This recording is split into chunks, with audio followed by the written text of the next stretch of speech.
ہم نے اللہ سے نہیں کہا کہ ہمیں پیدا کرو پھر ہم اللہ کا شکر کیوں ادا کریں.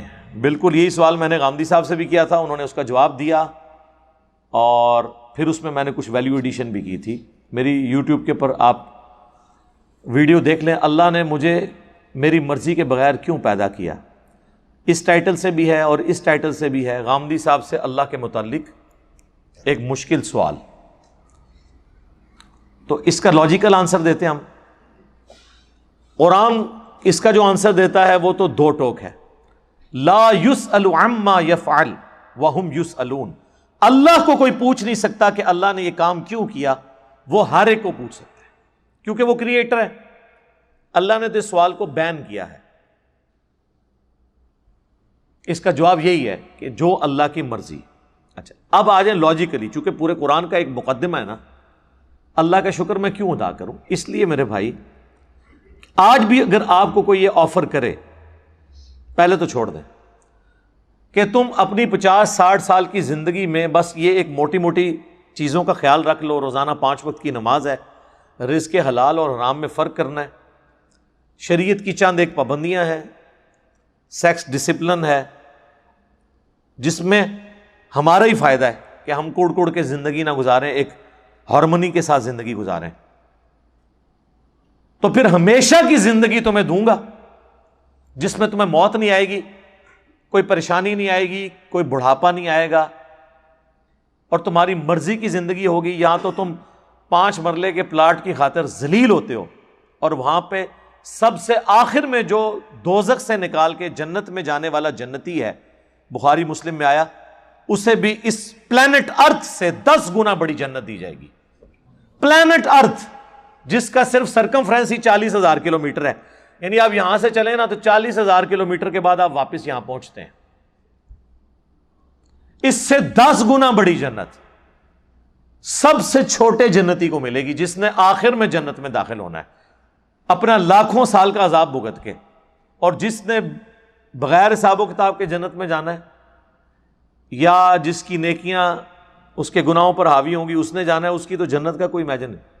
تو میرا خیال ہے دنیا میں کوئی انسان نہیں جو یہ آفر قبول نہ کرے, کیونکہ انسان کی دل میں جو اللہ نے شہوات کی اٹریکشن اور محبت رکھ دی ہے وہ اس کی متقاضی ہے کہ وہ اپنی اس ٹیسٹ کو ختم نہیں کرنا چاہتا.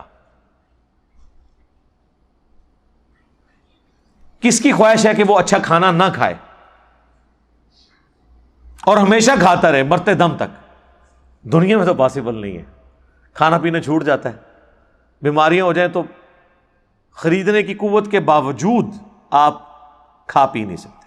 دنیا میں ارب پتی لوگ ہیں جو نمک مرچ والا کھانا بھی نہیں کھا سکتے, معدہ اجازت نہیں دیتا. اللہ نے سب کو بیلنس رکھا ہوا ہے, کسی کو ایک معاملے میں اوپر کیا تو دوسری طرف سے اس کی آواز نکال دی ہے.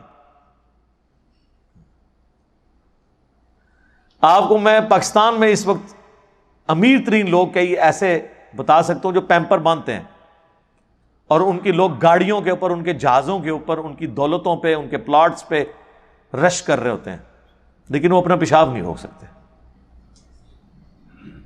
تو انسان کی کیا اوقات ہے؟ لیکن آخرت میں کچھ نہیں ہے, آخرت میں پیشاب ہے ہی نہیں. صحیح مسلم کا آپ جنت والا چیپٹر پڑھ لیں, اور مشکات شریف میں آپ کو 30 جلد میں جنت سے متعلق ساری احادیث بخاری, مسلم, ابو داؤد, ترمذی, نسائی, ابن ماجہ, باقی کتابوں سے ملیں گی کہ جنت میں خوشبودار ڈکار آئے گی اور کھانا ہضم. پیشاب کرنے کی جو تکلیف ہے نا یہ بھی نہیں انسان کو اٹھانی پڑے گی, کیونکہ جنت میں تکلیفیں آئی نہیں ہیں. اور جنت میں آپ کا پیٹ کا بھرنا نہ بھرنا یہ آپ کی مرضی سے ہے. آپ لذت کے لیے کھائیں گے, دنیا میں تو آپ لذت والی چیز تھوڑی دیر کھائیں تو پھر پیٹ جواب دے جاتا ہے. نہیں, جنت کی کسی نعمت کو فنا نہیں ہے. آم توڑ کے کھائیں گے پھر آم دوبارہ اگ جائے گا اسی وقت ہی, کسی چیز نے ختم نہیں ہونا. اتنی بڑی بڑی نے, اور سب سے بڑی بات کن فیکون جو اللہ کی کوالٹی ہے وہ کسی درجے میں اللہ تعالیٰ اپنی مخلوق کو اس حوالے سے دے دے گا کہ اس کی خواہشات کی تکمیل ہوگی جنت میں. جو خواہش کرے گا, جو سوچے گا اس کے سامنے آ جائے گا. یہ تو کوالٹی صرف اللہ کی ہے, لیکن انسان کو اللہ تعالیٰ یہ کوالٹی وہاں پہ دے دے گا. تو یہ کتنا سستا سودا ہے, چند سالوں کی زندگی دے کے ہمیشہ کی زندگی حاصل کر لینا. نہ ختم ہونے والی. تو اب مجھے بتائیں اس اللہ کا شکر ادا کرنے کا دل نہیں کرتا کہ جو اکیلا تھا, کسی کو نہ بھی پیدا کرتا, اسے کوئی پوچھ نہیں سکتا تھا. اس کا پہلا احسان کہ اس نے پیدا کیا, اس کے بعد ایک آفر رکھی, اتنی زبردست قسم کی آفر. ہونا تو چاہیے تھا 1 ارب سال کی زندگی کے لیے 1 کروڑ سال تو یہاں مشقت کروائی جاتی دنیا میں, لیکن اس نے چند سال کی مشقت مانگی, اور وہ بھی مشقت نہیں ہے, نارمل لائف ہے, بس صرف لائف کا ڈسپلن ہے, اور ہمیشہ کی زندگی دے دی. تو جو اللہ اکیلا ہونے کے باوجود اپنے ساتھ اتنے لوگوں کو آفر دے کہ آؤ میں تمہیں وہ کوالٹیز دوں گا جو میری کوالٹیز ہیں. موت کسے نہیں آتی؟ اللہ کو. انسان کو بھی موت نہیں آئے گی. دیکھیں نا, یہ تھوڑی بات ہے. دنیا میں موت آنی ہے نا, جنت میں موت نہیں ہے. صحیح بخاری میں حدیث ہے کہ موت کو مینڈے کی شکل میں لا کے جہنم اور جنت کے درمیان ذبح کر دیا جائے گا, اور ندا کی جائے گی جنتیوں مبارک ہو, آج کے بعد تمہیں کبھی موت نہیں آئے گی, بے فکر ہو کے زندگی گزارو. اور جہنمیوں کی حسرت میں اضافہ ہوگا کہ تمہیں بھی موت نہیں آئے گی, تم بھی اس تکلیف میں زندگی گزارو.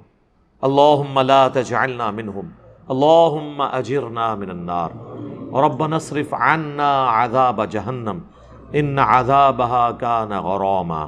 آمین.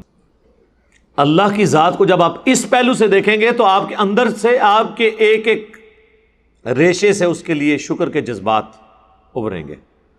ہم تو اپنے ساتھ اپنی اس دولت میں جو اللہ نے ہمیں دی ہے کسی کو شریک کرنے کے لیے تیار نہیں ہے, اور اللہ تعالی اپنی خدائی صفات کے اندر آپ کو آپشن دے رہا ہے کہ آپ کو بھی موت نہیں آئے گی, آپ کو بھی ہر وہ چیز ملے گی جس کی آپ خواہش کریں گے. جو آپ خواہش کریں گے وہ آپ کو ملے گا. اور اللہ تعالیٰ کسی نعمت سے لطف اندوز خود کوئی نہیں ہو رہا. اللہ کھاتا ہے کیا؟ اللہ کی کوئی بیوی ہے؟ اللہ کے کوئی بچے ہیں؟ یہ وہ ساری چیزیں جو ہمارے لیے اٹریکشن کا باعث ہے, اللہ کے لیے ان میں سے کوئی بھی چیز اٹریکشن کا باعث نہیں ہے سوائے ایک چیز کے, اور وہ چیز یہ ہے, حالانکہ اس معاملے میں بھی وہ غنی ہے, لیکن یہ اس کی خواہش ہے کہ بندے, انسان, مخلوقات, جن, فرشتے اس کا شکر کریں, اس کی عبادت کریں, ٹوٹل اوبیڈینس کریں.